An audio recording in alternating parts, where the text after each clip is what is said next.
Okay, so now we're gonna talk about blush, our cheek and lip colors. Blush is pretty straightforward. Most of us have used it for years and years and years. It's usually one of the first things we start using. There's no trick to this really, other than the fact that it's cream. It's super blendable. We have 3 different formulas. There is a glossy, which is really pigmented. It has a little bit of a sheen to it. There's matte, which is also really pigmented. Does not have a sheen to it. It dries down fairly matte. And then we have our semi-gloss or our semi-sheer. There's a few different names for it, but they're pretty sheer. They are more like a blush topper, so that you can use it to kind of add maybe like a little bit of a hint of color on top of another one, or just a very subtle blush. They're also great for the lips. So I'm going to use my 30-second hack brush, which is just my favorite brush for everything. If I had to pick one brush that's great across the board, best all around, it's a 30-second hack brush, and I like to use the butt end of this brush. And I'm going to come in with this color here. This is called Hollywood. This is my favorite pinky color.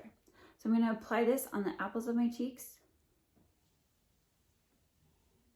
and kind of buff it out and blend it back. So I'm putting this pretty much directly on top of where I put my contour color. They kind of become one. You can also apply it with just a finger and then use maybe the sponge to blend it out.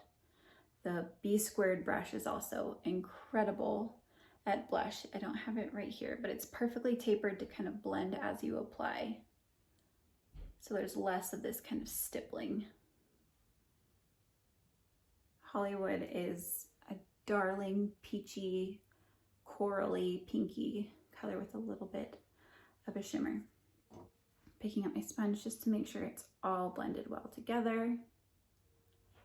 And then of course, using just my finger, you can use the multitasker brush as well, just to add a little bit of that color to the lips.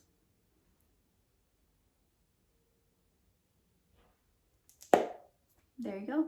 That's our cheek and lips.